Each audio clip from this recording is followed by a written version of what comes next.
ధర్నాలు రాస్తారోకోలకు no chance అని తేల్చి చెప్పేశారు పోలీసులు. ఈ నేపథ్యంలో అనంతపురం జిల్లా ఉరవకొండలో ఉద్రిక్త పరిస్థితులు కనిపిస్తూ ఉన్నాయి. వైసీపీ ధర్నాకి ప్రయత్నించడంతో ఆ పిలుపుకి పోలీసులు అనుమతి నిరాకరించారు. పోలీసుల అదుపులోనే మాజీ ఎంపీ గోరంట్ల మాధవ్ ఉన్నారు. మరొక వైపు మాజీ మంత్రి శంకర్ నారాయణ హౌస్ అరెస్ట్ అయ్యున్నారు. గుంతకల్ సబ్ డివిజన్ లో ప్రస్తుతం సెక్షన్ 30 అమల్లో ఉంది. మరొక వైపు టీడీపీ కూడా పోటాపోటీ నిరసనలకు పిలుపునిచ్చింది. దేవాలయ భూముల అంశంపై ప్రధానంగా అక్కడ ఆందోళన చెలరేగింది. వైసీపీ ధర్నా చేయడానికి ప్రయత్నించిన క్రమంలో అక్కడ ఉద్రిక్త పరిస్థితులు తలెత్తాయి. గోరంట్ల మాధవ్ ని పోలీసులు అరెస్ట్ చేస్తున్న దృశ్యాలు మనం చూస్తూ ఉన్నాము.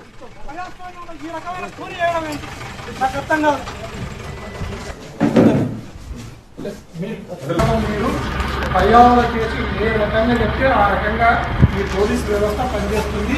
ఇది ధర్మం కాదు. దీని మీద ఎస్పీ గారు కానీ డీజీపీ గారు కానీ రెస్పాండ్ అవ్వాలా, ఖచ్చితంగా న్యాయబద్ధంగా.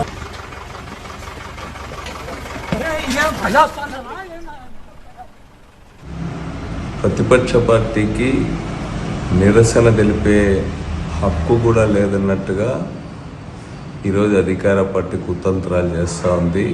నిరసన చేసే అధికారం ప్రజాస్వామ్యంలో తప్పనిసరిగా ఉంటుందని సుప్రీంకోర్టు కూడా చెప్పింది.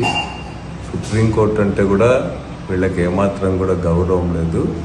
ఏదేమైనా కూడా రేపు మనము శాంతియుతంగా నిరసన తెలిపి తీరుతాం.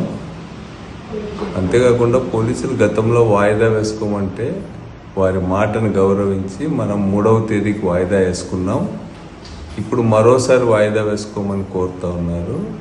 దాన్ని అంగీకరించే ప్రసక్తే లేదని చెప్పి తెలియజేసాం వాళ్ళకు.